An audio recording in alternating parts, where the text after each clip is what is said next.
Yo, what's going on, y'all? Welcome to something new here on the channel. I think at least this first episode is going to be uploaded on my usual channel. There was like this podcast tab on YouTube now, so I'm going to try that out. But welcome to the first episode of the new podcast of Brotherly Love. If you have never seen this before, like almost none of you have, thank you, Ryan, for the applause. Yes, Ryan's got the shirt on. This is a podcast that me and my actual biological brother Ryan did for a while years ago, like even before I think I started YouTube, we were doing this. We've been trying to bring it back for a while. This man, his laptop broke. He tried to get it fixed. He bought a new battery. That didn't work. You can probably see he does not have ring lights yet. We were going to get him those, but he got his setup figured out and everything. So we're back. We're going to do this podcast. Of course, I do my usual YouTube thing, but I always want to talk more basketball. And, getting a chance to do it with my brother is something that I've been trying to do. And we've been trying to get this back for a while now. So excited for this. I can do a quick intro. A lot of you probably already know me because, like I said, I think this is starting off on my channel. Maybe we'll make a separate one for the podcast itself. But yeah, my name is Cone. Real name's Connor, if you didn't know. OKC Thunder fan. Twitter link is basically always in the description. I'll put Ryan's in there too. And yeah, I'll let Ryan give himself a little intro real quick. And basically the goal of this podcast is just going to be to talk hoops, random stuff, basically whatever. We'll have guests on at some point. So yeah, Ryan, why don't you go and introduce yourself? Yeah, man, I'm honored to invade your space because I know everyone watching this is going to know who the Cone Man is, and they're like, "Who's this goofball he's got here?" Yeah, they will know. They will know. Give yourself time. Give yourself time. Well, I promised Connor to get a Skip Bayless to put on here, just someone because Connor's very logical at when he's talking about his opinions, and I'm not just going to sit here and be like, "That's such crap, man." No, and then cause crazy hot takes that we make YouTube shorts of. They go viral, and that's why people click on us. I mean, YouTube shorts going viral would not be the worst thing for the podcast, but But yeah, I'm Connor's older brother by about a year and a half, and I'm a Philadelphia 76ers fan, and just like Connor, I'm just really into hoops in general, and I love watching basketball. I love talking about it. There's so many times where I know Connor talks basketball essentially for a living, but there's so many times where I'll just be calling him and we'll just get lost and I talk of basketball. So we figured we might as well have people watch us talk about it instead of us just wasting our time on the phone doing it. Why not broadcast it to the world? So here we are. Yeah, it's better to do it like this than, bother other people by talking on the phone or like us talking in the living room when I'm back home. For those of you that don't know, I'm right now in New York. Ryan's back home at our house. So, we'll probably try and have like some in-person episodes when we can, because usually I go back home every month or so or every couple of months. So we'll do some in-person episodes too when we get a chance. And maybe we'll have some of y'all on here at some point. I'd love to do some of these live so we can get y'all in a chat and everything like that. If you've got any suggestions, anything you want to learn about us, either me or Ryan, our journeys to this point, anything about our fandom, any basketball questions in general, any other random questions too, because, it just doesn't have to be basketball. I always leave them in the comments. You can DM me on Twitter. You can tweet at me. You can tweet at him, whatever. We also have an account for the podcast that I don't know if I remember the password to, so we'll see if I actually remember that. You might have it. Okay, cool. We might have that. We'll see. Wait, no, I do, because all the fake Woj bombs, I always get notifications on that. Oh, you do? Okay, so also, for those of you all out there, my girlfriend's name is Sophie, and she has Twitter, pretty much only like looks at my tweets, but she also gets like, because she likes my tweets, she gets these notifications like on her phone, and it's recommended. She only gets Butt Crack Sports like Twitter notifications. That's like the only thing it sends her. So she'll be like, did this actually happen? And I'm like, no, that's not a real basketball thing that occurred, because for some reason, the only thing that Twitter pushes to her is Butt Crack and other, sports accounts like that. So what a way to get somebody into basketball, right? Exactly. It helps out. But yeah, so real quick, fun story. Basically, the way that we both started with talking about basketball on Twitter and how I got into YouTube and everything like that.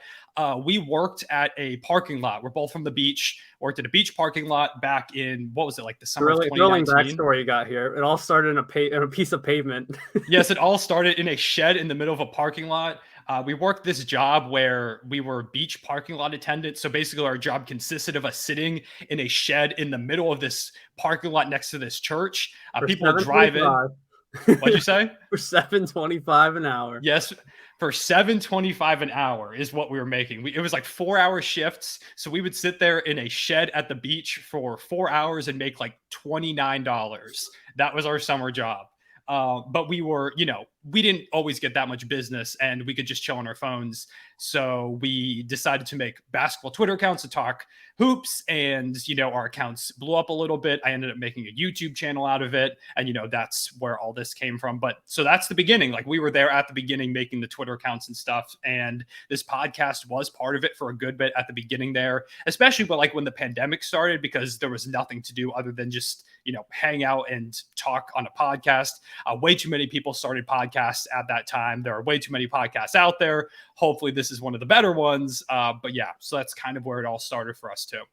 Yeah, and if you're a real one and you remember, because obviously Connor's a Shea Gilgeous-Alexander stan, always had the Shea profile pictures. But if any real ones know who my first profile picture was, I'm sure there's plenty of you out there. You can put a link, or you put the name of the player down. I was gonna say put a link. Like, what are you gonna put a link to? Yeah, link to a picture of the player in the YouTube comments, which does not work. Drop the link down below. I feel like I'm doing a YouTube outro, or I'm going to train you. I'm going to train you how to do the whole YouTuber thing. At the beginning of these episodes, you're going to start doing a whole, yo, what's going on, guys? Like I do. And real ones say it back, boy. Yep, exactly. There you go. People do not know what that means. Like, if you watch my YouTube videos and you've been confused as to what that means, it's a reference to something I did on Twitter a while ago, and it just somehow kind of stuck. So that's why that's at the end of the YouTube videos. But yeah, so that's kind of Ryan explained it a little bit. I'm a Thunder fan. Shea's my favorite player. We're on the come up. Ryan's a Sixers fan who is continuously living in hardship because the Sixers decide to disappoint him every year. I vividly remember one of my core basketball memories is in 2019 when Kawhi hit that shot. We were watching in the living room together, and it hit the rim once. He was standing up. He could not sit down. He was standing up. It hit the rim once, twice, 3 times and fell in. And he just put his head in his hands like that. And I had no idea what to say. I just stayed silent for a minute because I'm like, what do you say to someone in that scenario? And I think I just said sorry. And you were like, it's okay. And then I'm pretty sure you just went to your room and disappeared for a few hours, which I remember I was wearing my Joel Embiid jersey and I took it off and I just neatly put it on the couch, like it was laying it to rest. And I just walked away. You got to hang it in the rafters, like you did with my my Westbrook jersey when we traded him. When Russ got traded, which, keep in mind, is a very emotional moment for me because he was my favorite player on the Thunder. I was always a Russ guy, not a KD guy, thankfully, because it would have hurt way more when he left. But Russ was always 6 teams by now if he was a KD guy. Yeah, if I was a KD guy, I would be a Phoenix Suns fan at this point. We'll talk about Bradley Beal in a bit. But he took my Westbrook jersey, which was the first NBA jersey I ever got, and he hung it from my ceiling fan. He's like, come look what I did. And it was hanging up there like it was hanging from the rafters. And he turned on the fan and it started spinning. I'm sitting there like my whole world has been crumbling around me. And he's like, look, I put your jersey in the fan. So I told him I was sorry when Kawhi hit the shot. He hung my jersey on my fan to troll me when Russ got traded, if you're wondering how that dynamic works. But yeah, so little backstory and stuff like that. We've video of that somewhere too that I can one day uncover. If this gets, what's the normal what's the number of likes for you? I don't know. I don't know what the likes are going to be like on this. No. What's your normal amount of likes? What's my normal amount of likes? I don't know. Let me check YouTube Studio. Hold on. Give me a mid amount of likes. Amount of likes? You're my fans could be better, but I see they're effing with me a little bit here. Let's go with like a 350 or a 400. I guess we get 250 likes on this episode. Then we'll said real mid. We'll drop the video as a short of the jersey spinning around the Westbrook jersey. Okay. Pretty sure we can find that somewhere. That's absolutely somewhere. I think I tweeted at least a picture of it on Twitter when that happened, which was the early days of my account. Pretty much nobody remembers that video probably because I made it almost immediately after the Shea trade, which was part of why it's the Shea trade, not the Paul George trade. So that's part of why I made that account, was to talk about that. Anyways, we've now spent like 10 minutes doing this intro, but yeah, I mean, there's stuff going on in the NBA. Of course, the offseason just started. The draft is in a few days too, but big stuff is going down. The Bradley Beal trade just happened. I'm sure we have very similar thoughts. We talked about the trade a little bit over the phone, but not a ton. So I'm curious to hear what you have to say. Of course, I made a whole YouTube video, so if y'all watch that, you'll know kind of my take on it, but I can always rant about that more. But the full details of the trade, because there is more stuff coming out. You've got Bradley Beal, Jordan Goodwin, Isaiah Todd going to the Suns for Chris Paul and Landry Shamet, pick swaps. We don't know the exact details of how many first-round pick swaps it is. A handful of second-round picks. The Wizards are exploring potential reroute trades for Chris Paul, maybe going to the Clippers. A report came out today that his ideal scenario is getting bought out and choosing between the Clippers or the Lakers. The Wizards want to try and get something back for him. So we'll see what ends up happening there. But initial reactions, Ryan, to the trade, because I kind of already made my video on it. So what's your initial takeaway for, I guess we can talk about Phoenix first. My initial takeaway is that Jordan Goodwin and Isaiah Todd are going to be the best bench mob in the history of bench mob. They are, man. It's like the only guys on their roster. They have 5 players under contract, like from their original team. It's Cameron Payne, and I guess you could call it the big 4 if you want to put DeAndre Ayton in that, I guess. And then it's Jordan Goodwin and Isaiah Todd. Like, that's the entire roster at this point. I thought it was funny seeing the Suns copium on the timeline of just like Jordan Goodwin's actually a very good rotational piece that is an underrated part of this trade.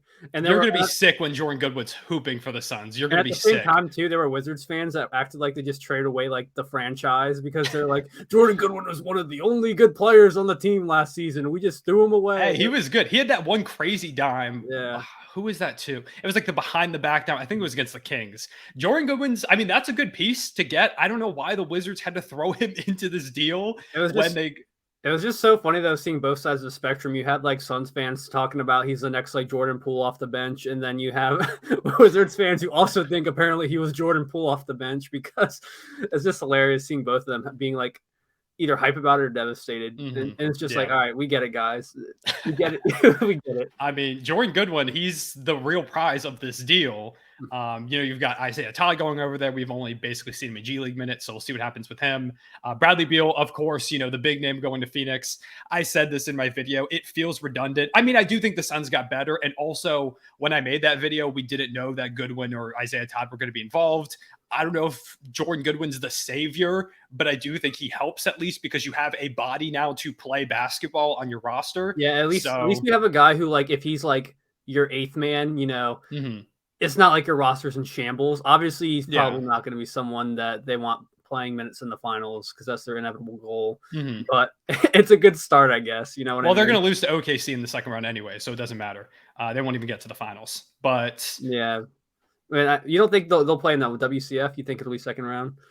Yeah, no, it'll be second round. I mean, the Thunder 1 seed, them probably like a 4 or a 5. They went on a little bit of a run, beat someone in the first round. Thunder Nuggets is the Western Conference Finals we're going to see. Don't worry. But yeah, Bradley Beal, it feels a bit redundant. Like, I do think they got better. And again, having those 2 players helps the trade out a bit. But he just doesn't feel like the star I would have gone for. Now, it also probably factors in because Chris Paul and Landry Shamet is what you gave up for Bradley Beal. Like, that package isn't going to get you any other star. So I do think it makes them better, but also now they've got, I think it's like 150 million or roughly like 130 million wrapped up in Bradley Beal, Kevin Durant, Devin Booker, and DeAndre Ayton, which if you ask me, I think Ayton's probably going to get moved for like multiple pieces, which is probably the best way to go. The problem is, like, I don't know what team even out there wants DeAndre Ayton at this point. Like, he's a good player, but you're paying him a lot of money, and it feels like center's a position that a lot of teams don't really need right now. Plus, his value isn't as high as it was. So I don't really know what team wants Ayton. I'm going to throw a mystery team out there for DeAndre Ayton. Portland Trail Blazers, because I think Nurkic is a free agent, right? No, he's under contract, but he's not good at basketball. Yeah, so. I could see them trying to see the Wizards take on Nurkic because, they want all the salary. And then I could see them thinking that's a big upgrade because Nurkic, let's be real, since he got back from his injury, has just been a shell of his former self. Like, he's not putting up the triple-double crazy. I remember back when we played FanDuel nonstop, Nurkic had like this godly game where he put up like the greatest stat line of all time. He had a 5x5 at one point, I think. Yeah, in terms of like fantasy points, it was like a 30, 15, 10, and like 5-5 kind of game. It was something absolutely nuts that he put up, and we just couldn't believe it. But he's just like nowhere near that good of a player. And I think one time we were doing a thing when we were on a road trip where we were ranking like who we thought were the centers. I don't know if it was Nurkic, but there was another center. We were doing like how many centers are better than so-and-so. And I think we agreed that Nurkic wasn't even like a top 20 center at this point. Yeah, I think that was on our trip up to Philly. We were talking about that. Yeah, man, it's not great. And the Wizards like Suns deal isn't finalized yet because apparently, Chris Paul might be on the move as part of this deal to a third team. Maybe the Blazers try and get involved in this deal and they try to get Ayton from them. They give up a couple of pieces.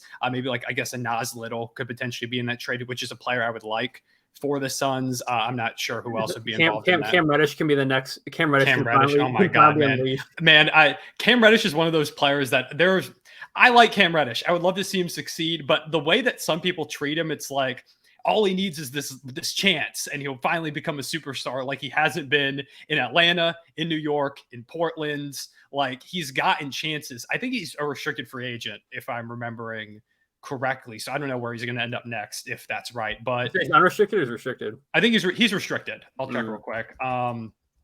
Yeah, I don't know, man. So maybe like Portland gets involved, and Portland's a team that has a lot of trade possibilities coming up. We'll see what goes on with them. Because, they've got the 3rd overall pick. They want to put a star next to Dame. There's been a lot of conflicting reports about if they're actually going to make that deal or not. Apparently they don't want to, but Dame has gone like this whole media tour about talking like, I want to be in Portland, but then he'll also get asked a question. He's like, Miami wouldn't be a bad place to go. Like Brooklyn is cool. Like, I don't know, man. I'm so sick of the Damian Lillard stuff. It feels like we don't have to see the freaking Bradley Beal memes on the sideline anymore. Oh like him praying. It reached a boiling point. Like this on the bench. It's like this. Like I felt bad for Bradley Beal for a while, but it reached a point when honestly, credit to Bradley Beal. He got his bag. I don't know how he got a no trade clause out of the Wizards. That's one of the biggest mysteries to me, because this is what caused all these problems in this deal for the Wizards, is that they gave him the no trade clause. Nobody else was going to give Bradley Beal Bradley Beal, you're going to get a lot of meals with that contract. Yeah, with $250 million, you're going to be able to eat a lot. Like, I don't understand. No team was going to offer him that. Like, no other player in the league has a no trade clause. Those don't come up ever. And you can see why, because the Wizards, for a guy who a couple of years ago averaged 30 points per game, was an all-NBA player and an all-star, they got 38-year-old Chris Paul and Landry Shamet for him, and like a couple of pick swaps that are going to be garbage in a couple of years and some seconds. Like, at least you got something in return, but it's just, I don't know, man. I think they would have been better off if they just let Beal walk like last offseason before they signed him to that ridiculous contract. I don't know, man. We'll see what happens in Phoenix. Like, I do think Devin Booker can play the point. He's shown he can do it before. All right, where was I at? Ryan got booted for a second. We're figuring out the software right now. I was actually going to make a point about Bradley Beal. I'll go ahead and I'll go on my rant about him real quick. Okay. So I think the issue with Bradley Beal is when he had that all NBA season, he had a pretty lackluster supporting cast around him. And I think Bradley Beal is one of those players that really succeeds when he has the ball in his hands and he can kind of just do whatever he wants. And that's a good formula if you want to win 40 games and get the 8 seed or be a playing team. Mm-hmm. That's not going to win you any playoff games or get you anywhere in the playoffs. And I don't, with so many mouths to feed in Phoenix, and the fact that I feel like he's just kind of like a meh player at this point. Like, I don't see him making an all-star team anytime soon again. Like, he's an all-star caliber player. Yeah. But just like there were so many times with the Wizards last season, like I would say he was their 3rd or 4th best player most of the year with like the way Kuzma and Porzingis were playing. Like, there was never a point when I was watching the Wizards when I was like, Beal is that guy. Like, we saw the Wizards live, man. Like, Kyle Kuzma was leading that team.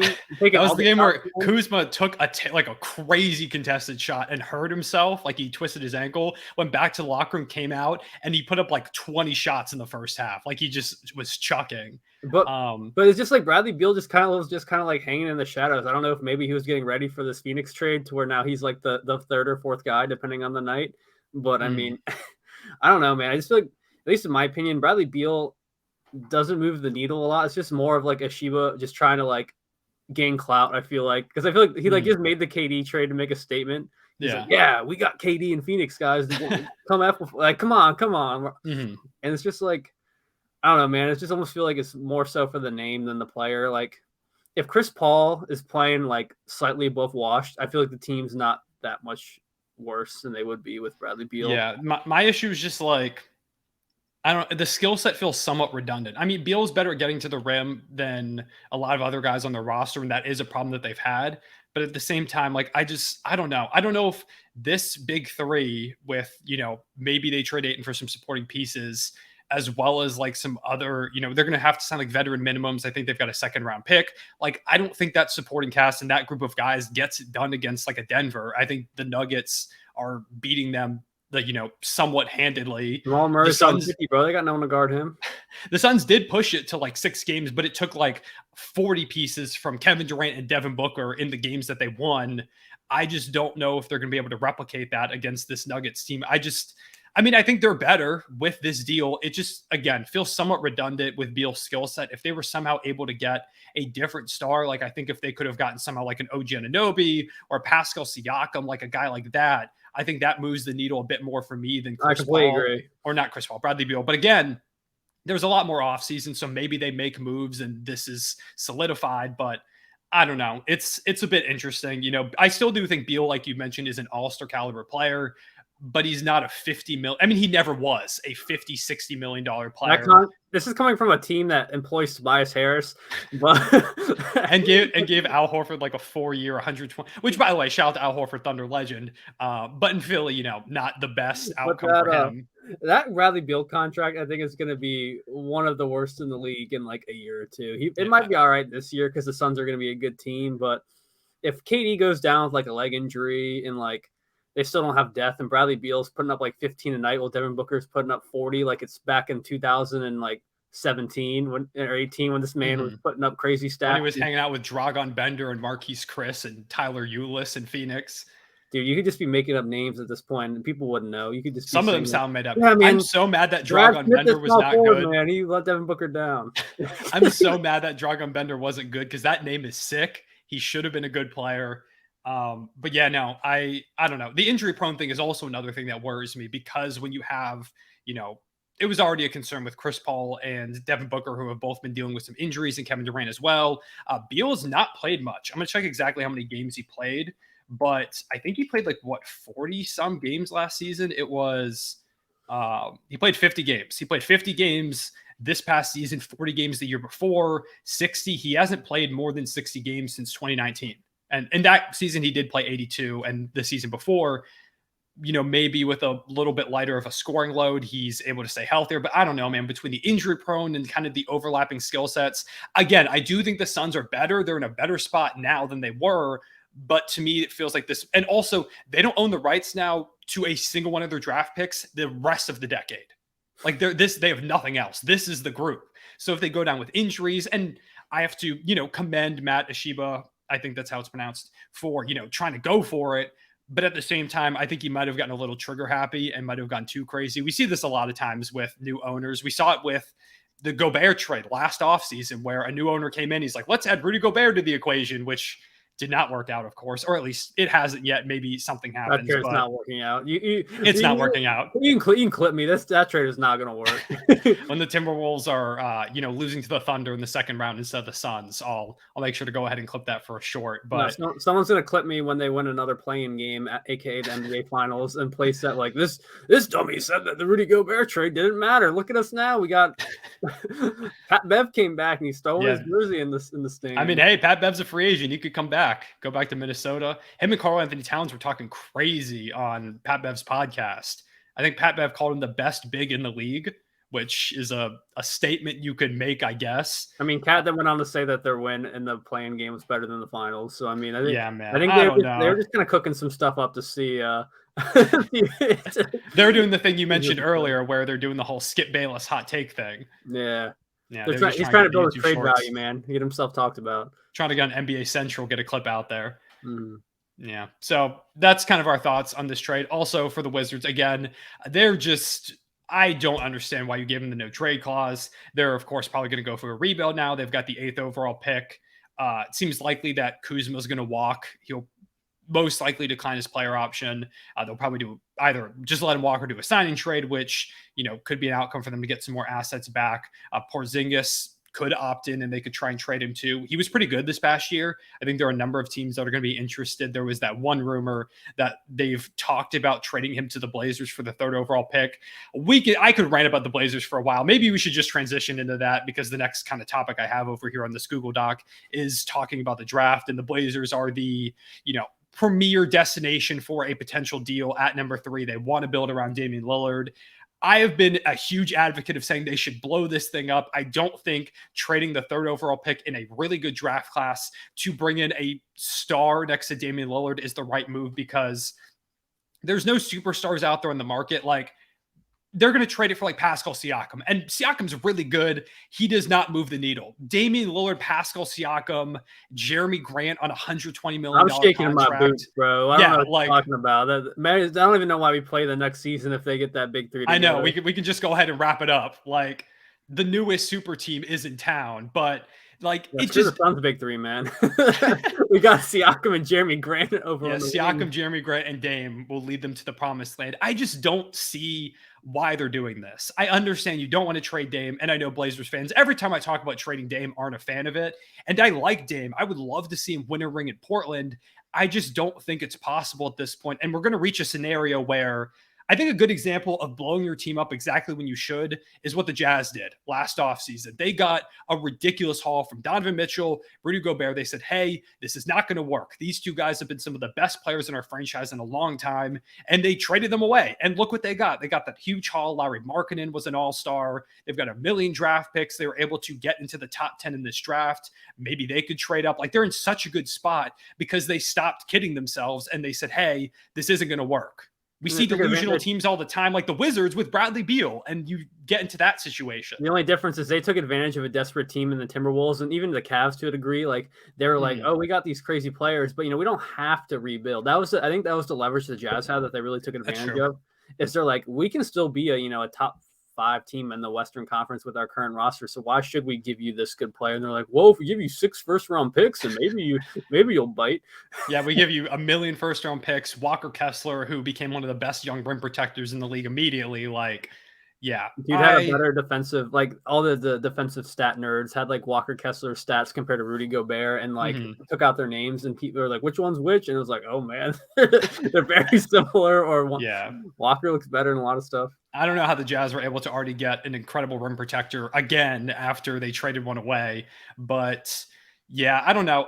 Maybe the problem is because everyone knows that the Blazers are the desperate team. Like, if they're thinking about trading the 3rd overall pick to build around Dame, people know that they're the desperate ones, because there's rumors now that like they don't want to trade the 3rd overall pick. But again, Dame's been doing that whole media tour thing where there's so many reports that if they don't trade the 3rd overall pick, and he's even said, like, he hasn't outright said trade the pick, but he was asked by, I don't remember what podcast it was on. Damian Lillard has been on 1 million podcasts, it feels like, but he was talking to someone and they were like, what's your ideal outcome? And I think he kind of just said something like, I want to be committed to winning here now in Portland. Like, I don't want to be part of a rebuild, like a youth movement. Think we need to get players that can help us win now.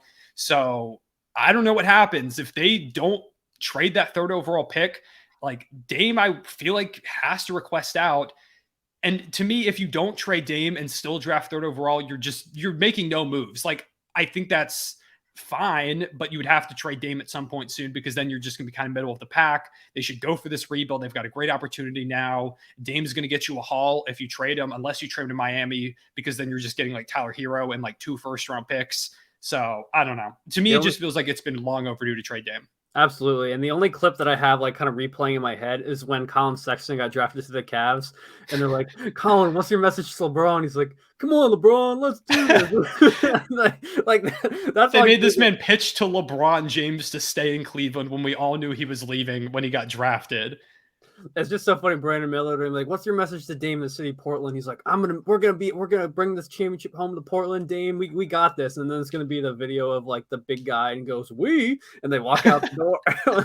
He's gonna the Fresh Prince of Bel-Air clip. Yeah, he's gonna or Magic Johnson going like, I'm not gonna be there. I'm not gonna be here. Yeah, I don't know, man. It just doesn't make sense to me. I don't understand it. We'll get the trade request literally that night after they take Brandon Miller 3rd overall, which does also kind of move into as well the Hornets trying to decide between Scoot Henderson and Brandon Miller at the 2nd overall pick.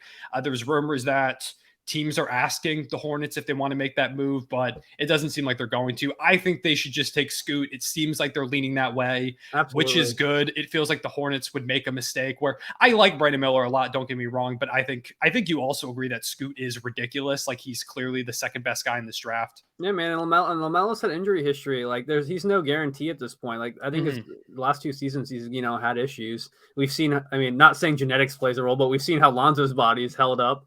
Like, no, I don't want to put LaMelo in that kind of cursed path, but you never know, man. Like, you don't take someone, just because you feel like it's just, I don't know, the position of need. I feel like here isn't really a priority for the Hornets. It really shouldn't be. You just the second overall pick. And man, you should not be giving Rozier minutes at this point when you're such a bad team. Like, just trade Rozier, man. Like, I would take him in Philly, man. He'd be a good bench guard for us.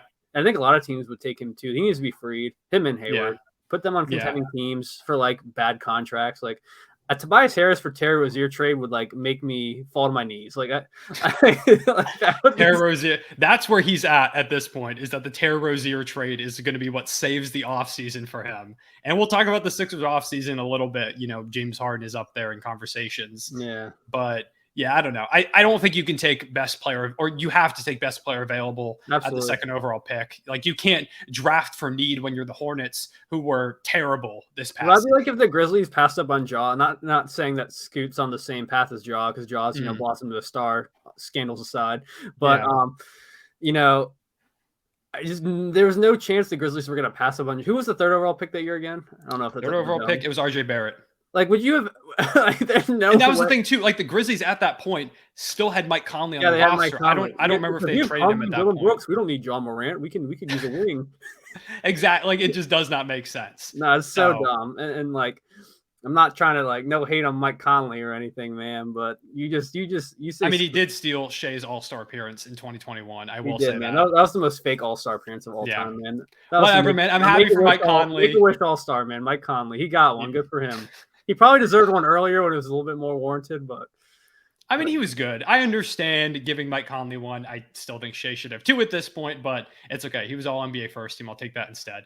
So yeah, I don't know. I think Scoot's going to end up going two. He's the betting odds favorite at this point, I believe. You've got Brandon Miller, who's probably most likely to go three. There are some rumors that it could be like Amin Thompson at the third overall pick or something like that. We'll see. I don't know, man. Well, there's also the Pelicans rumors where apparently the Hornets would rather get Brandon Ingram in a deal from the Pelicans for the second overall pick than Zion. The Blazers would like it the other way. They would rather have Zion over Ingram. The Pelicans just even potentially being rumored to trade one of those guys is kind of crazy. I know Zion's been in a lot of drama, I guess we can call it. We don't have to get too much into what's been going on Twitter with Zion. There's about to be some interesting videos of my man on Twitter if these allegations. No, we don't need to address the allegations. There's a lot. If you don't know what we're talking about, don't worry about it. It's the same thing I said in my Zion video. You are better off not knowing what we're talking about. Yeah, I don't know, man. It's like my thing with, I mean, actually, I don't think I've asked you. If you were the Pelicans and you could get Scoot Henderson, or you want to get Scoot Henderson, you have to give up Ingram or Zion. Who are you trading out of the two? I don't think I've ever actually asked you.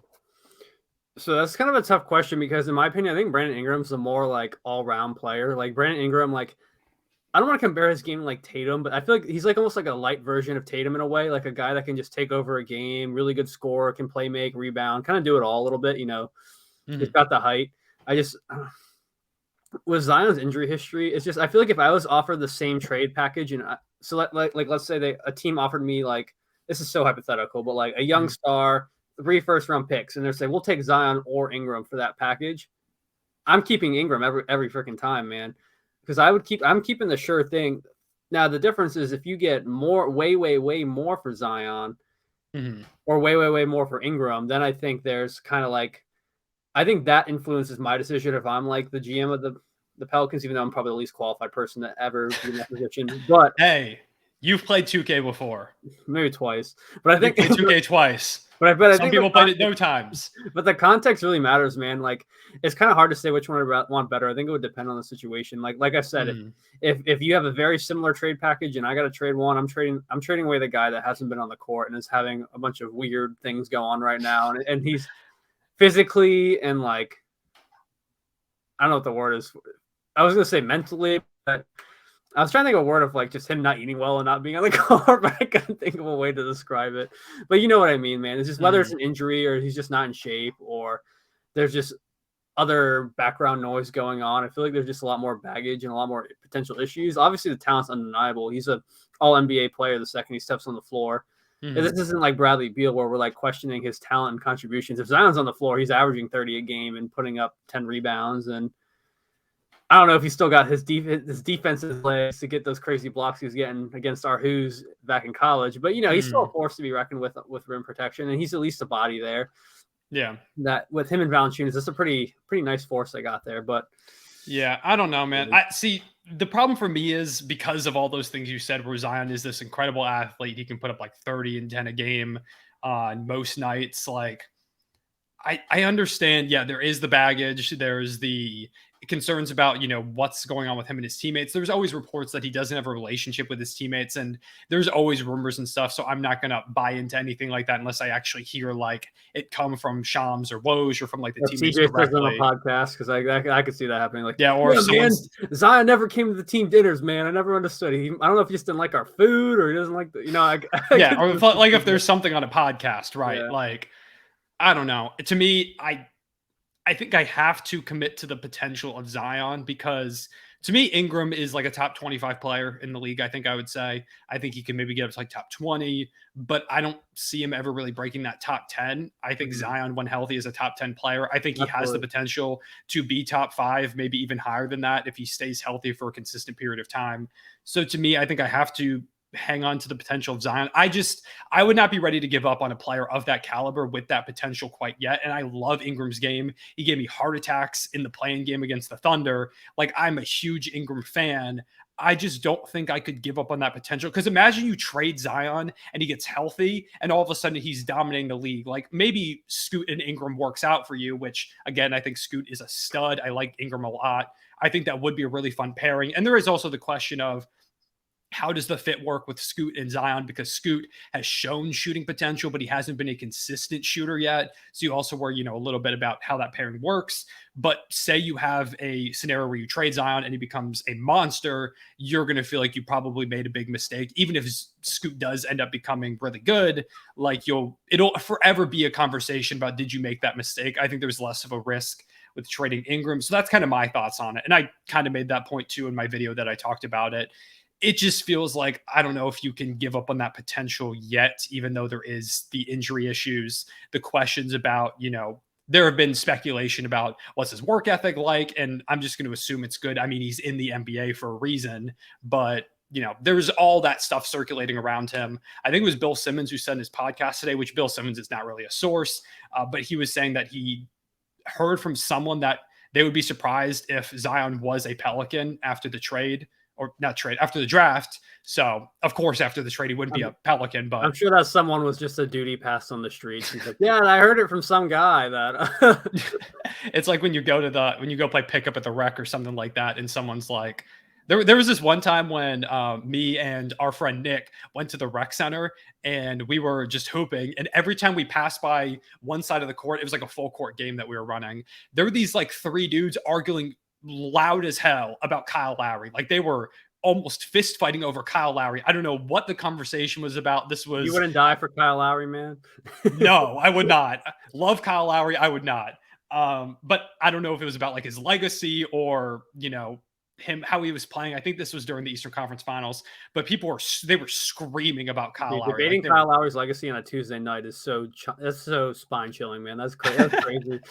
There's nothing I would rather do than debate Kyle Lowry's legacy at the rec with my best friends in the whole world. So I don't know, man. The draft stuff there's a lot going on, of course. I mean, there's also rumors of like, will the Wizards trade this pick? Will they try to trade up? Will they try and use or take on salary to get another pick? According to Woj, that's something they're really interested in. There's the whole Pelican stuff going on.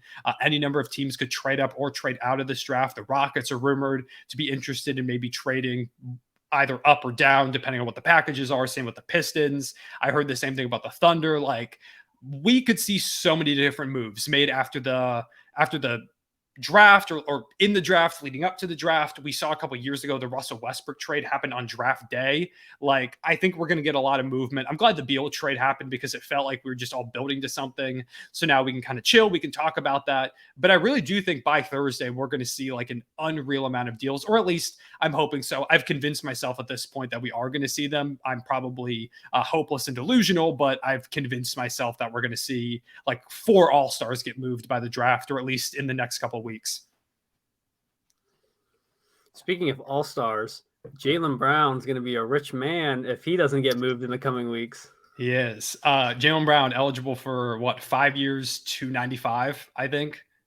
Supermax contract extension at Dude, this point because he made an All NBA team. Jaylen Brown's a dog, man, but $60 million a year for a man that can't dribble the basketball.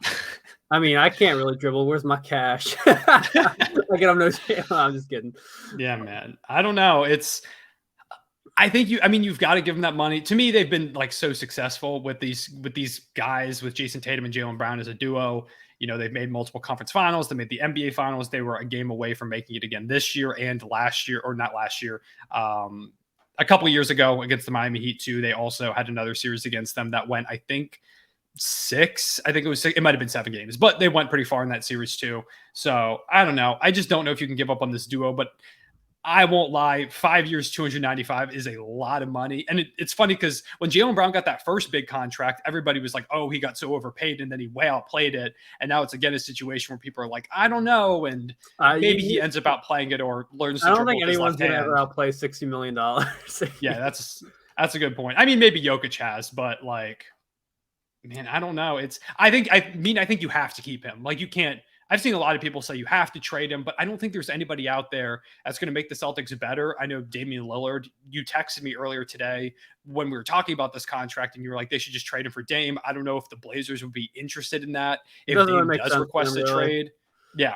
Like, I mean, Jaylen Brown's, how old is he now? He's like, what, like 26 or 26, something? 27 probably. Okay. He's 26, turns 27 in October. So I guess, yeah, he really isn't like he's young, but like in NBA terms, like he's entering his prime.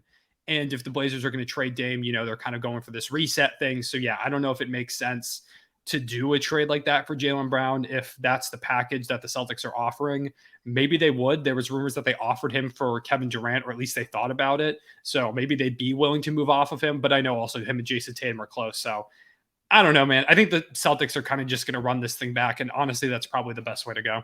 Yeah, I think Jason Tatum's just such a good player that I think, not saying that Jaylen Brown gets too much credit for their success, but it might just be that Tatum doesn't get enough credit, because I feel like there are so many times where it was just kind of like Tatum carrying them through the playoffs. And even if Tatum's having a bad game, like, and Doris Burke would not let us not realize this about how Tatum was impacting the game. She was like, he's just doing it. Oh, whether it's a score or if he's not scoring, he's passing, he's help getting his guy. She just was harping on and on about it. And it was kind of funny, but it was true, though, the way he was impacting the game otherwise when he was having a couple bad shooting nights. But there's just part of me that thinks that, like, they haven't won a championship yet with Tatum and Brown. That'd be kind of one thing. But I feel like if they got another star level player that had a slightly different like skill set than Jaylen Brown, then I think it wouldn't necessarily make them any worse than they are now, with how good Tatum is and how good they're coached and managed by their front office and how their role players are.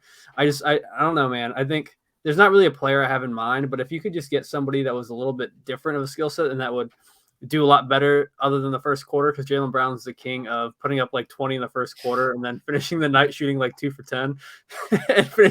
There were so many times where Jaylen Brown in the playoffs would have like 15 in the first quarter, and then he'd shoot like 6 for 10 and he'd have like 15 points. And then by the end of the game, he's like 7 for 13. Like, he's taken 3 more shots the rest of the game. It's like a combination of like timidness and him breaking too. Like, there are some times he just literally actually couldn't make anything. There are other times it's like, why aren't they giving Jaylen Brown the ball? He was just off in the and it was a combination of them just not getting him as involved as he typically should be, but also like him not really going for it. There were also moments where he just kind of couldn't seem to get anything going. And part of that is, the issues with the handle, the turnover issues are a big concern. I think the Celtics, one thing they really need to look into is, I love Marcus Smart as a guard. I think they might need a bit better of a playmaker on that team. I also think Al Horford, he brings a lot of value to that team, but we saw in the playoffs that Robert Williams was a lot better. And I think it's reached a point where he's like 37 years old. Of course he's going to decline.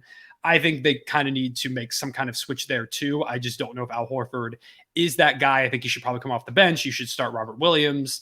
So I do think there are some changes the Celtics need to make. I just don't think Jaylen Brown is the one to make right now. Like, if you sign him to this deal and during this season you're disappointing, or there's also a lot of conversations over the course of this year about whether or not Jaylen Brown wants to be there. Like, he was asked about, his long-term outlook in Boston, and he was kind of like, oh, I don't know, we'll see. Like, typical stuff you see from players as they're heading towards the end of their contracts. But at the same time, I don't think Jaylen Brown's turning down 5 years, $295 million from the Celtics, who can offer him way more money. I got a question for you. Mm-hmm. If the Hawks offered you Trae Young for Jaylen Brown, do you take it? Trae Young for Jaylen Brown. I do think Trae Young is better than Jaylen Brown. It's interesting. I can't lie. It's kind of interesting because I don't know why the Hawks would do it unless they just want to. Yeah, I don't know why the Hawks would do this, but I mean, like, if they were like, we'll keep DeJounte at point. Now we have a second scorer that's kind of more of a wing. We can build around that. And like, I don't think a core of DeJounte Murray and Jaylen Brown's not getting you anywhere. Yeah, it's not. But I mean, don't forget about John Collins. Don't forget about John Collins. We can forget about him. It's okay. Okay. But you know what I mean? I don't know. It's just like a scenario like that, man. If I'm the Boston Celtics and I get offered, like I said, a player of a very similar caliber, if not better, maybe even a slightly worse. I can't think of any off the top of my head though. But like has a different skill set. It's like we haven't won a championship yet. Like, who cares? We got Tatum. As long as we have Tatum, we're going to be a really good team. Yeah. So, I mean, like, the supporting cast is good.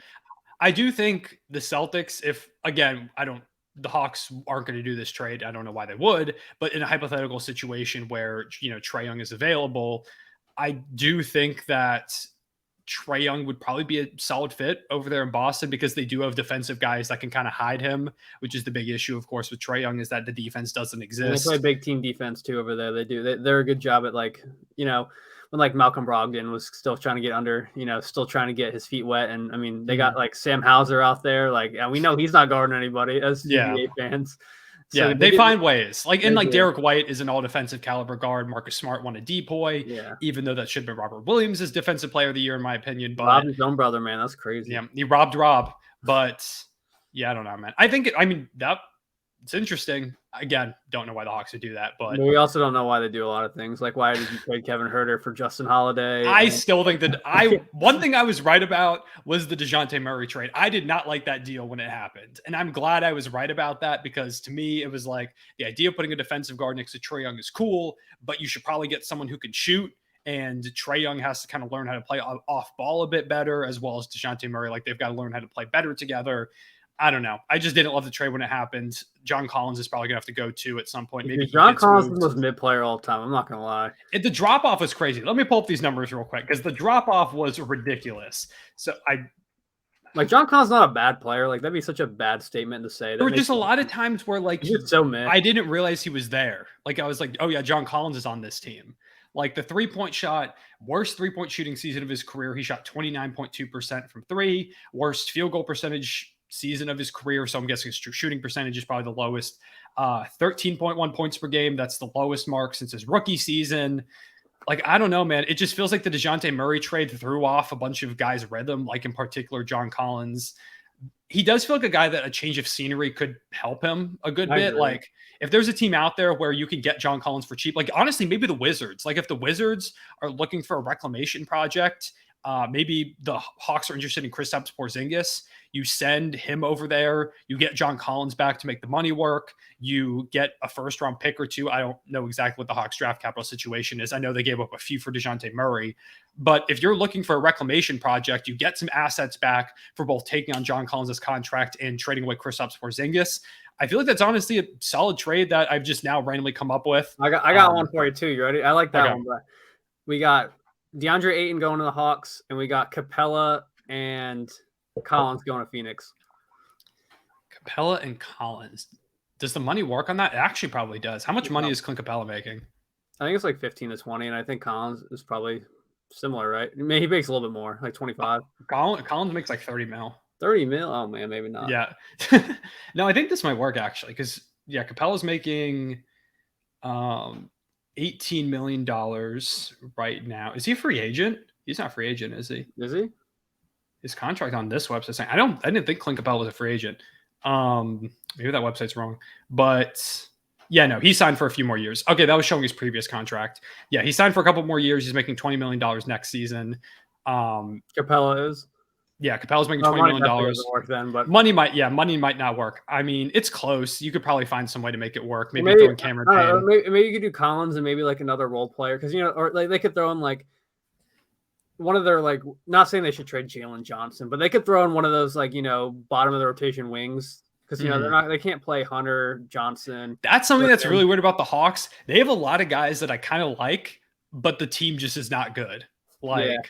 I like Jalen Johnson. And also, that's a weird spot because they were at, I think, the 15th overall pick. And I was doing a mock draft with the guys on my Thunder podcast. And we were like, who do the Hawks take here? Because they have like no real positions of like desperate need, but they're also like not good. Like, it's just a bunch of like, Okongwu's cool, I guess. It's like AJ Griffin was all right. Jalen Johnson's all right. Like, they just kind of have all these like, oh yeah, they're cool players, but like, players that like I think Onyeka Okongwu can be really good. It's just a matter of when. Same thing with AJ Griffin. I liked a lot of what I saw from him in his rookie season, but again, it's like, how quickly is he going to become, could he become your starting small forward kind of situation? They've already got DeAndre Hunter there. Again, shout out to a UVA guy that we've somehow managed to mention like 4 UVA guys in the first episode of the podcast. But the Hawks are in a weird spot. I mean, I think the idea of some framework where you're able to get back like maybe do the Hawks do like a Clint Capella and maybe like Bogdan Bogdanovic for Ayton type like scenario if they're willing to take on a big like that, maybe a younger big. Bogdan, he's been solid for you off the bench, but maybe you trade him to kind of clear up some space if you think AJ Griffin can replicate some of what he did. He's also had some injury issues recently. I think particularly at the beginning of this past season, he was out for a while. Yeah, he was. So maybe something like that. I mean, I think that's been brought up before, and I think I like the idea of Capella better than Collins because Collins feels like another guy because I think you're going to have to play. Well, I guess you could play KD at the 3 and Collins at the 4, but the defense also with John Collins is really concerning too. Like, I don't know. That's another issue. The defense is going to be so mediocre. They brought in Frank Vogel, a defensive coach, and that man's going to be fighting for his life, trying to figure out a way to make that team defend anything, at least right now, except Jordan Goodwin. Shout out to him.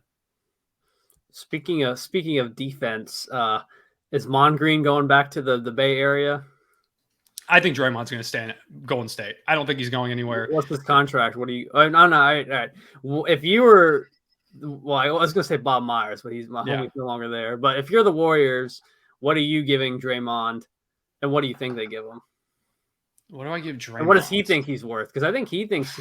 I think he's worth a lot. He wants 5 for 150 is what I think he wants. Probably. Yeah, I don't know, man. I think like 20 you can't max him, bro. That's delusional. No, I don't think he's going to get a max from anybody. It's also an age issue. Like, they need him back, in my opinion. If they don't have him, the defense is going to be an absolute disaster for that team next season. They need Draymond Green. I think they're going to bring him back. We'll see if I don't know. I mean, I guess it depends if some team offers him a good bit of money. I know there are a couple of squads rumored. Apparently the Rockets are interested, which I don't know why the Rockets are trying to. I don't understand why the Rockets are trying to contend for a championship. By the third practice, man.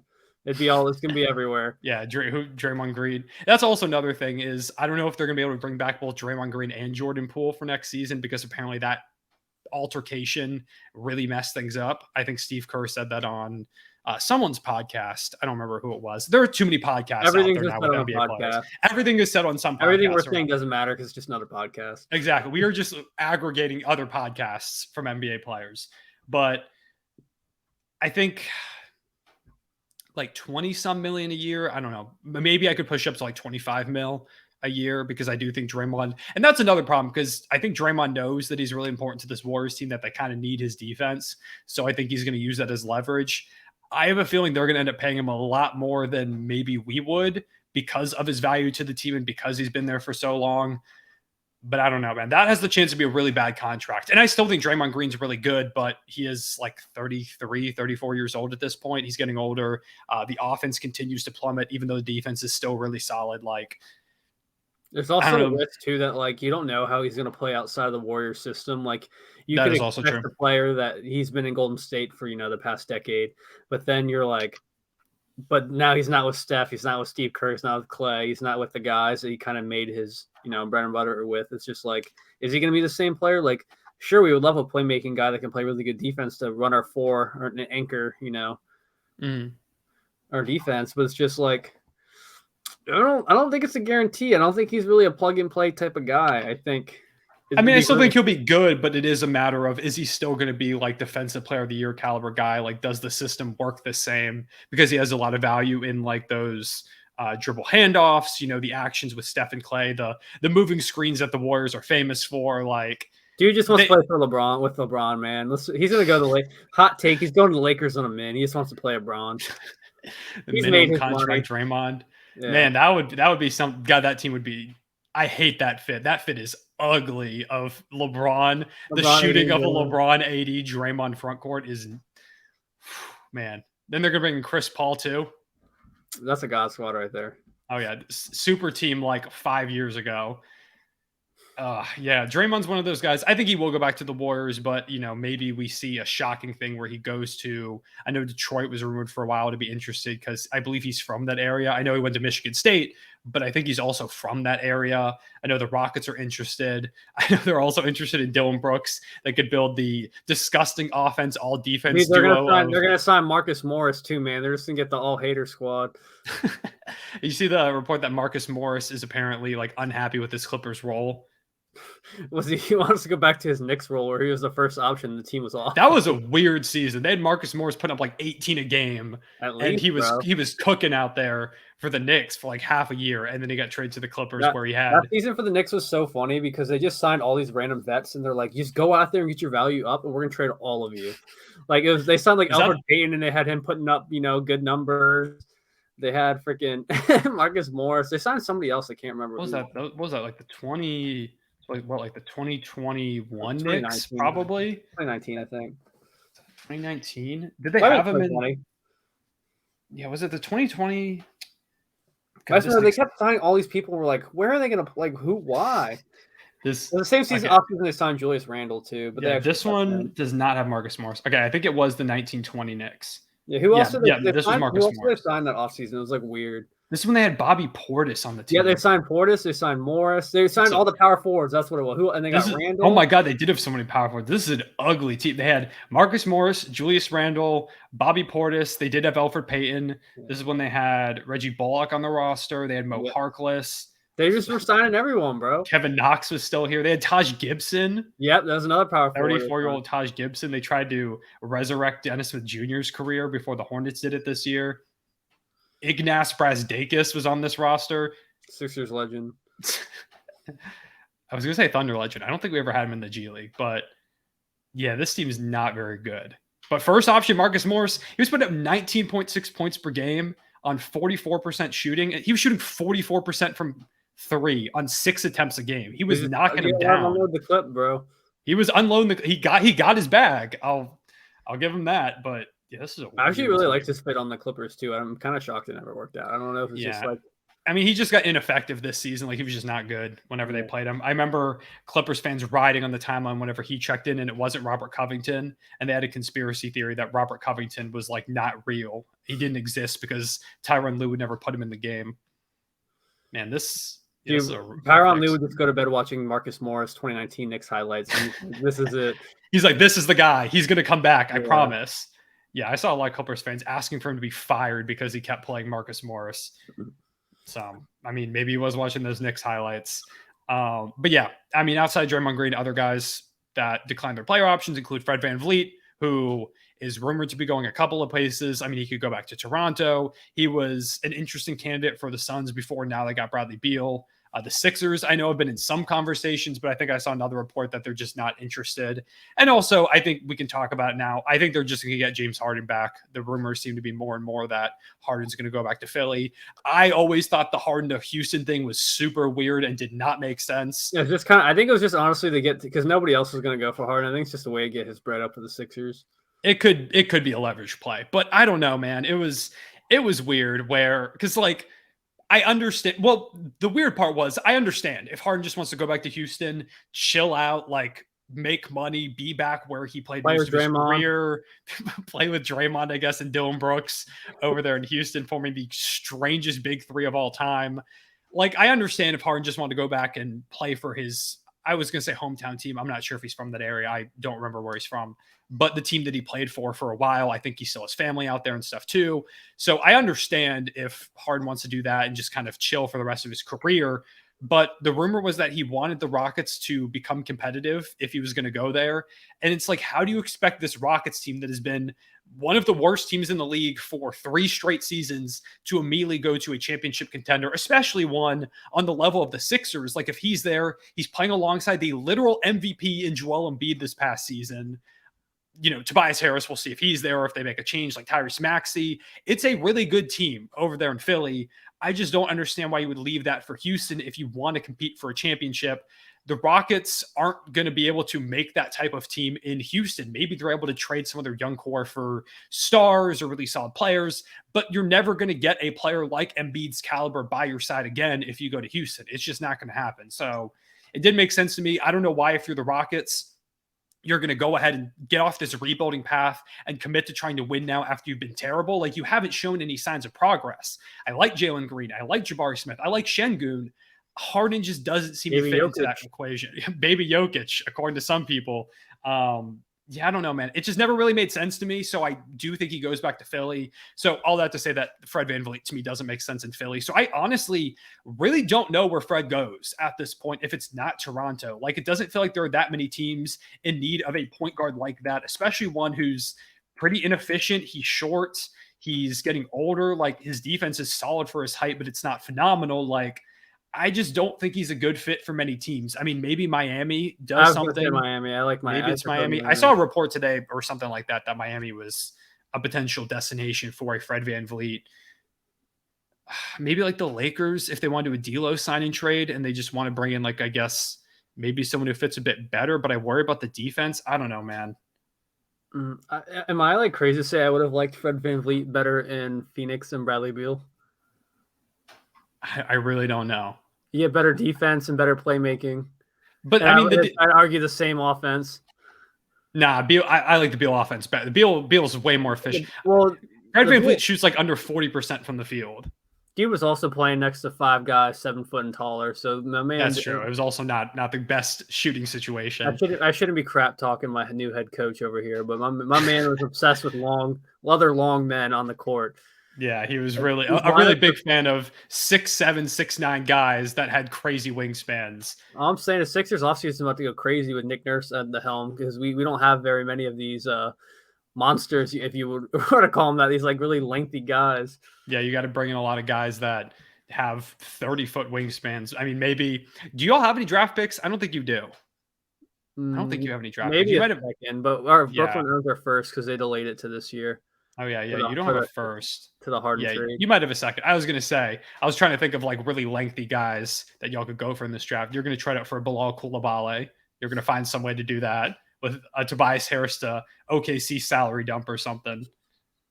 But, yeah, I don't know where Fred VanVleet fits. Like, I'm looking at the standings right now over here. I think Miami's my favorite pick for him. It does feel like the most like viable option. But I mean, if I go down the list, like Bucks, Drew Holiday, Celtics have 1 billion guards. Y'all don't need a guard if Harden comes back. Cavs don't need a guard. Knicks don't need a guard. Him and Jalen Brunson would not make sense. I can still see that happening though somehow. That sounds like a Knicks thing that they would do. Nets does not really make sense either. He just doesn't seem to make sense there at all. Hawks, no. I can see it. They have cap space. I guess so. But I don't know. I just don't know what bringing in a Fred VanVleet does for you if you're Brooklyn. Trade to Toronto. I mean, he fits. Well, Nick Nurse is gone now. So, but if Nick Nurse was still there, the side thing though. Maybe Nick Nurse was like a prisoner of the moment. That's why he wanted out. It was like Daryl Morey and Mike D'Antoni over there in Houston. Daryl Morey was the real mastermind behind the whole thing. I don't see any teams out here that really. Yeah, Memphis, I guess, if John Morant's not going to play 25 games. There was a report that I think came out of nowhere. I think it was Zach Lowe, where he was saying that, no, the Grizzlies aren't going to have interest in Chris Paul because, John Morant suspended, which I didn't think anyone was saying that. I don't know where the report came from or if there was a rumor out there. I think it was Zach Lowe. But, yeah, Fred VanVleet, I honestly have been thinking more and more that he might just go back, even though I think the Raptors need to blow up the roster, trade their guys. I just don't think it makes sense for them to keep doing what they're doing. But I don't know. Maybe Fred VanVleet just ends up going back. I saw some Raptors but some Raptors fan that I think is a bit plugged in saying that he could see it now. So maybe he just goes back there. I mean, I think Draymond goes back. Other big free agents are like Chris Middleton is out there, Brooke Lopez. They'll both probably go back to the Bucks, but maybe there's a chance. It's a mediocre draft class, if I'm being, or not draft class, free agency class, if I'm being honest. Like, it's the guys that we mentioned. Kyrie is going to go back to the Mavericks. You're not recruiting LeBron to Dallas if you're not going to stay in Dallas. Like, it doesn't make sense. So I agree. So with all those rumors taken care of, I say, and we're at the hour mark, I say we rapid fire these questions that you got from your Twitter post. Yeah, so I went out and tweeted asking for y'all for some questions for this first episode. If y'all want to be part of future episodes, go ahead and request. I don't even know what I was going to say there. Go ahead and what did you say? Drop a link below. Yeah, just drop the link below to your Hit question. that like button and drop a link below. Comment down below questions that y'all want to hear, whether it is about basketball, the offseason, our favorite teams, like moments and stuff like that, with us being fans of the Thunder and the Sixers. But yeah, got some Twitter questions. First one comes from SC Panther, who's asking, who's the next star to be traded? I guess we can go with like all-star caliber player. Like, who do you think the next guy traded is? I'll let you go first on this one. I've got a name in mind. I'm trusting my source, Mariah Mills. I'm going Zion. Christ. I guess that's a source you could go with. Okay, Zion. That's a bold prediction, so we'll go with that. If you ask me, I'm going to say, I know the Raptors are reluctant, but I'm going to say they go ahead and do it. I'm going to say Pascal Siakam is the next all-star to be traded. A lot of layer to it, just in case it somehow happens. Where does it go? Where does he go? Let's say Portland does the deal. He goes to Portland. I'm going Zion to Portland. Zion to Portland? Okay. Well, we both think Portland ends up making a deal. I think it's going to be Siakam. Ryan claims he has sources from Twitter rants, so maybe he's got more info than I do. But, okay. So, Siakam Raptors or Siakam Blazers. You've got Zion Blazers. Moving on to the next question, we've got sleeper playoff teams for next year from Wolves got next. It is kind of hard not, seeing the draft and free agency and stuff. I'm going to just be biased and say the Thunder. I don't think we're really that much of a sleeper, so I don't even know if this counts, but I just want to say that pick. I think we could skip the play-in entirely. I think we could be a top 6 seed next season with Chet, with Shea, Giddey, J-Dub, who we take at 12. I think we could be a top 6 team next season, so I guess that doesn't really count. I'll go with Orlando.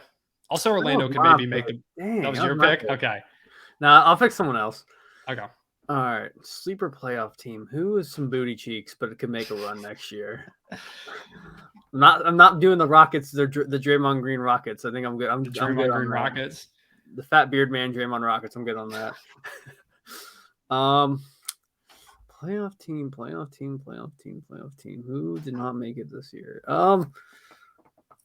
The Magic are kind of the easy pick. I'm gonna go Minnesota. They made the playoffs. You mean like just skipping the play-in this time? Yeah, yeah. Well, because even though they made the playoffs this year, I don't think they're gonna be in people's top 8s. I think they will. I guess it depends how the offseason goes again. It's tough because I feel like with the Lakers being, because that was the issue. Like the Lakers were kind of down there. Everyone thought the Jazz were gonna win like 9 games. And and then the Blazers are supposedly going to get better. Yeah, that's true. Obviously, y'all are going to get better. We're trying to get better. Pelicans will see if they trade guys. Yeah. So you're just thinking that the Timberwolves make a bit of a jump. I mean, last year they fooled me. I thought they were going to be a top 2 seed. My answer is still the Magic, but since I had to pick somebody else, I'm going to go Minnesota. Okay. Ryan thinks Minnesota is going to jump. He never said the Magic. That was my pick. The issue is all the other teams that kind of stink are still going to stink. Like, I don't think Wemby's bringing the Spurs. I mean, I think the Pacers are an interesting possibility if they get a good draft pick. I think the Pacers are interesting. Yeah, I don't hate that. I think they're one player away still.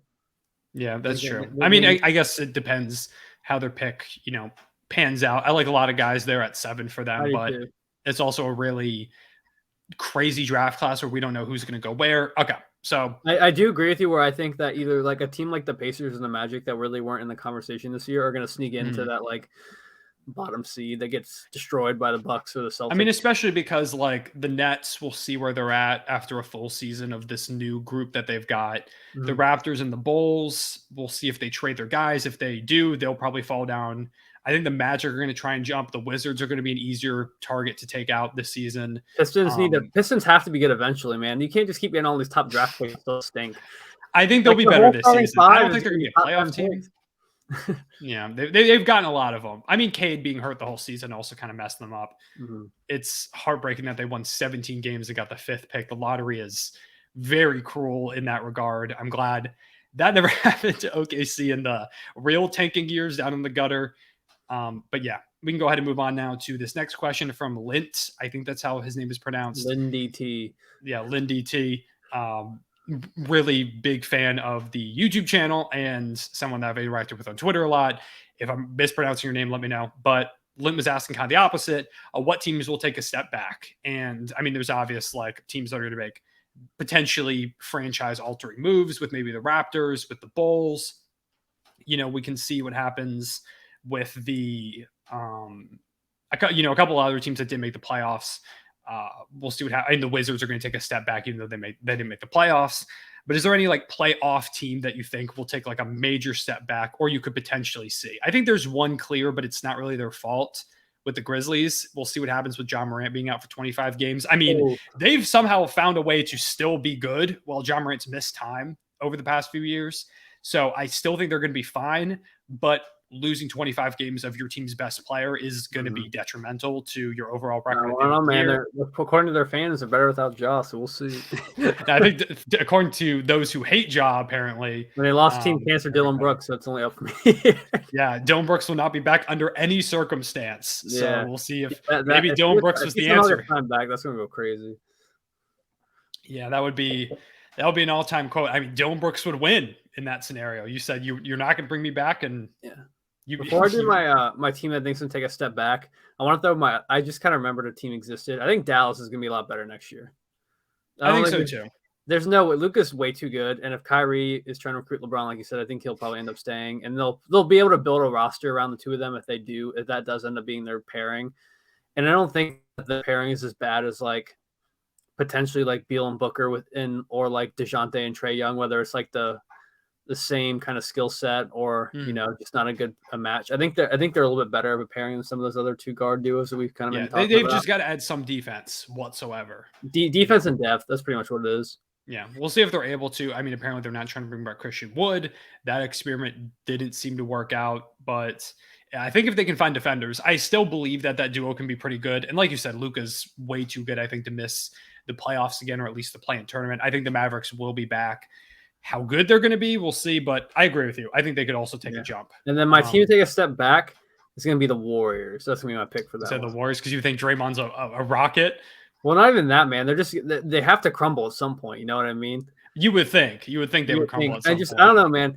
Like Steph's still going to be good. He's still going to be an all-star level player, but they're like an injury. Like if Steph gets hurt, they're done. Their season's over. Like they're in the lottery if Steph gets hurt. Like he is their whole team, I feel like. And just like there's a lot of like ifs. I feel like there's if Moses Moody or Jonathan Kuminga, evolve into like these solid players that they're supposed to be, like given a bigger role, or like if Klay Thompson remembers how to not shoot tour dates, or if Jordan Poole and Draymond, rekindle a bit, or if Steve Kerr is still the man. Like I just feel like I don't know. I feel like there's a lot of ifs with them. And there's a lot of ways they could kind of derail. Like I think, like I said, if a Steph injury puts them in the lottery, in my opinion, and like. Even with Steph, like I feel like we saw that one season where they got the 8 seed, and that was with Steph playing a lot of games. Yeah, so. I mean, I do think they're going to have to at some point. I just don't think the 2 timelines thing works, where they're trying to build up this young core and also compete for championship. Yeah, they got to kind of pick one. I think they gotta if they can like package Kuminga and Moody together, or even I don't know, even if they want to throw Poole in a trade and just get like some really good veteran like winning pieces, I could totally see them, making me seem so stupid. But I just feel like you said, they're kind of committing to, they're like, oh, we'll win and groom the next, stage of Warriors players. It's just not going to work, I don't think.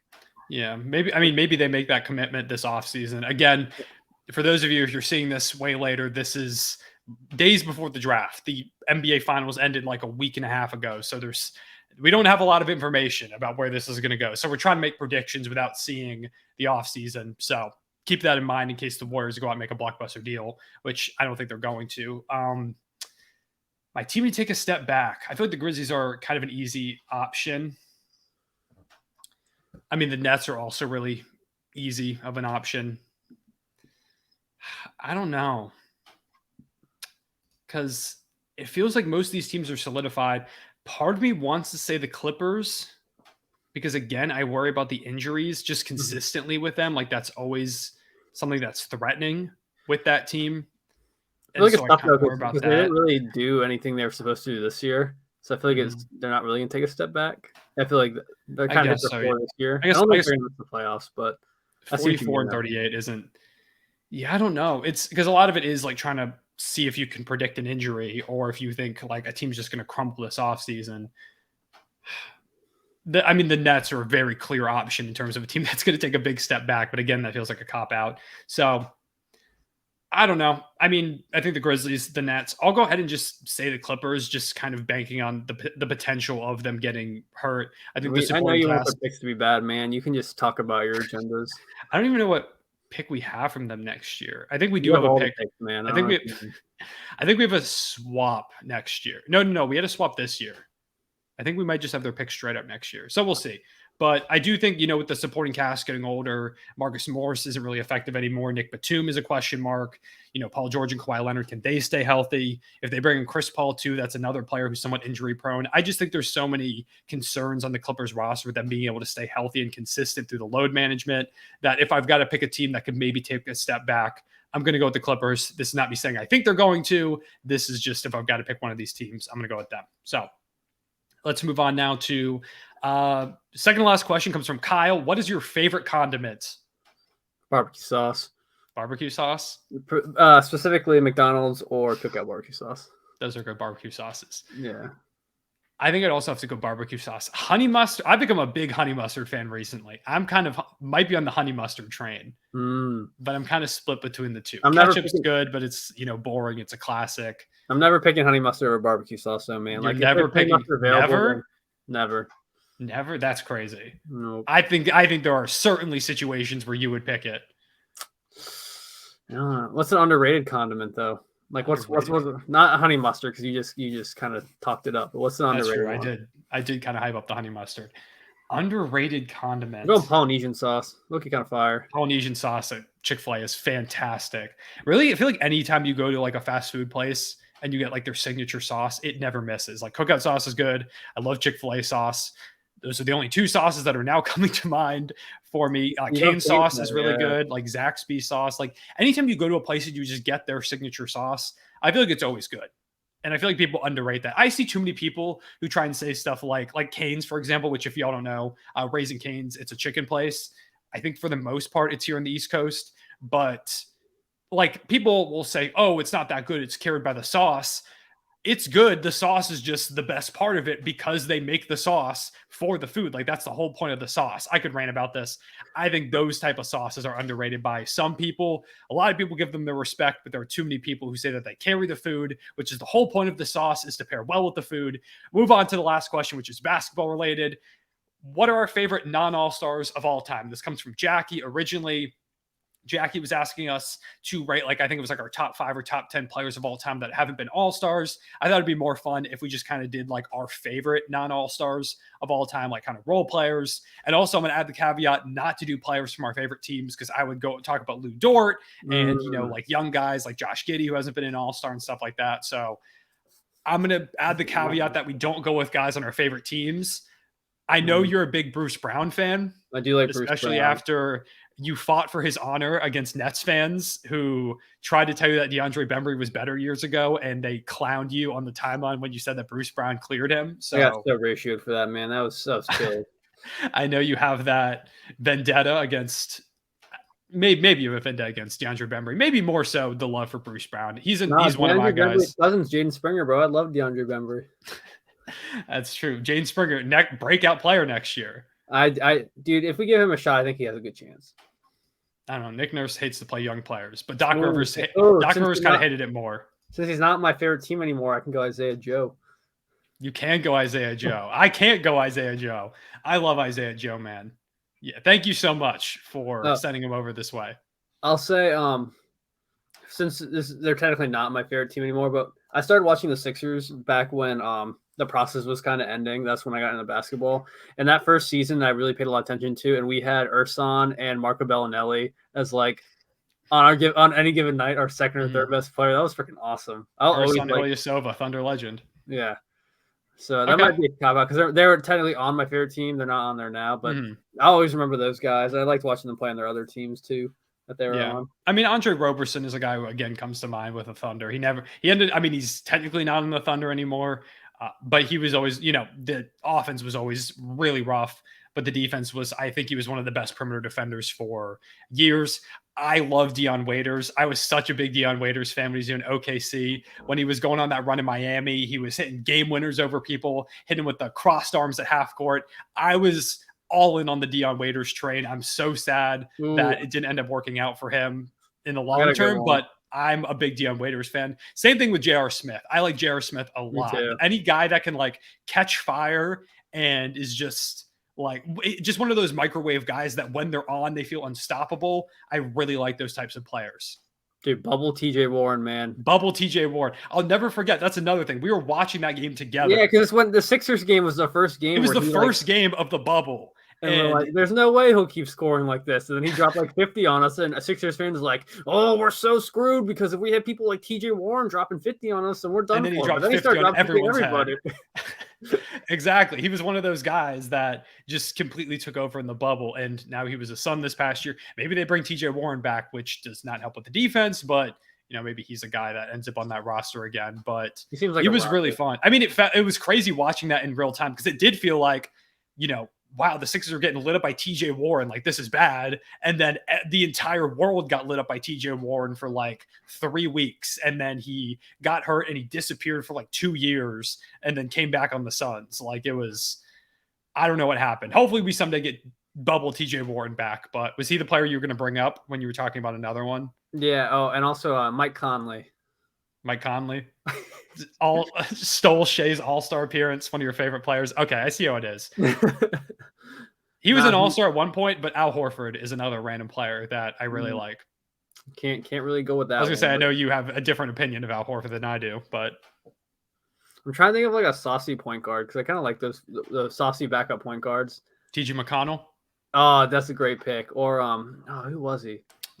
Maybe Teodosic. Milos Teodosic. Is that what you're thinking of? I think there's somebody else I'm thinking of, but he was also a good one. Who are some other non-all-stars that I'm trying to think of people now, but I also I'm trying to think in the past. Who are some other non-all-star players? Weirdly enough, even though we talked about Yusuf Nurkic not being great at basketball anymore, I was a big fan of his years ago before he broke his leg. I think is really when he started to kind of decline a little bit in terms of his ability. But there was I think it was at the beginning of the bubble where it felt like Yusuf Nurkic was a top 6-7 center in the league. And so I remember we were kind of on the Yusuf Nurkic train at that point. So I liked his game a lot. I'm going to throw Jordan Wara in there just because he always got the green light. Ryan is a big Jordan Wara fan. I remember he texted me one time, and I still have a screenshot of this text in case it works out for him. He texted me. He said, Jordan Wara will be the next Christian Wood in terms of a player that sits on the bench for a while, gets some moments, but eventually gets a new destination and breaks out.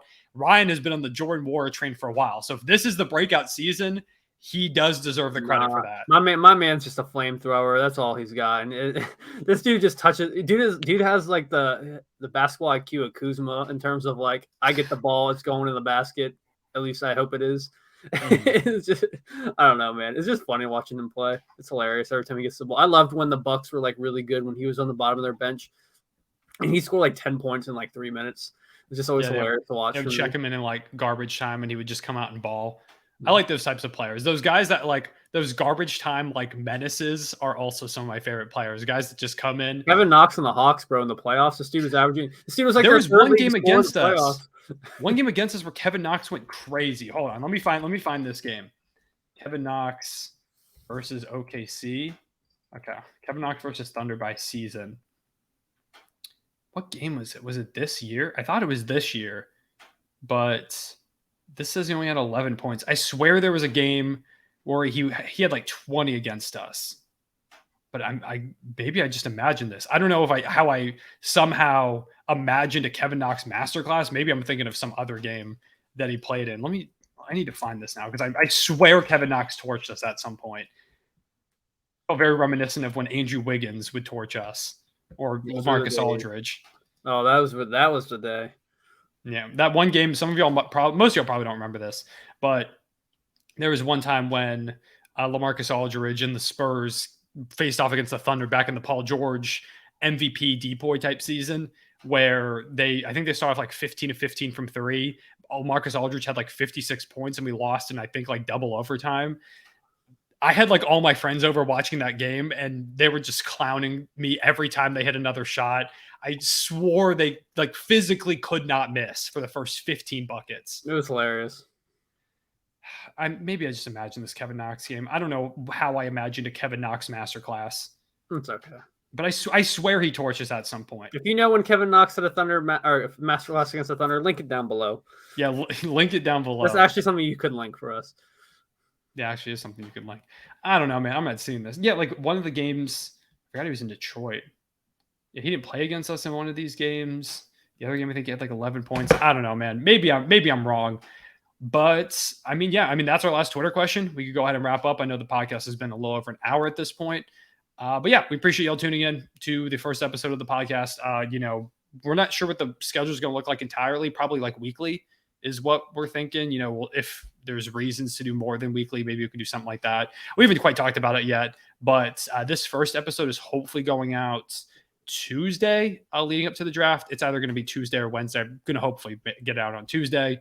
But yeah, we appreciate y'all. If you have any suggestions for anything you want to hear us talk about, any suggestions in general for the podcast setup, if there's anything you would like to see in general, like let us know. This is our first time bringing it back in a while. I've done YouTube stuff, but this is like longer podcast type stuff is something a bit different. So we appreciate y'all as always from me and Ryan. Yeah, you got anything else you want to wrap it up with? Nah, man, y'all just need to like these videos so I can work less and make more podcasts. Exactly. Yeah. If y'all can show support in the pod, Ryan will quit his job tomorrow and he will become a full-time podcaster. Yeah, man. If this gets 1,000 likes, I will quit my job. Don't say that. There's a possibility it gets 1,000 likes. Do not say that. If you make it to this point and get 1,000 likes, because that's the thing though. You get not only do you gotta like the video, but you gotta get an hour and 28 minutes into the video. That's true. What it says we're at right now. There will be very few people who get to this point and know that this is a possibility, that if they get to this point and like the video. 1,000 likes, I quit my job. 1,000 likes, Ryan quits his job tomorrow. I'm trying to think of something you can comment down below if you got to this point to let us know. Ryan, quit your job.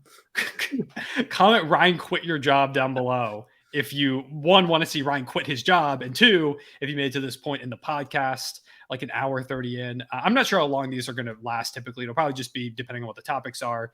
But yeah, I mean, you might see another podcast from us at some point this week. We want to get a schedule down, so I'm going to try and figure that out. Again, this one will probably be on my channel. I'm almost 99% sure that part's going to be cut out. Oh my God, I almost just died. Oh, a coughing fit took over me. Allergies are bad. We appreciate y'all tuning in to this first episode. We'll see y'all in future ones.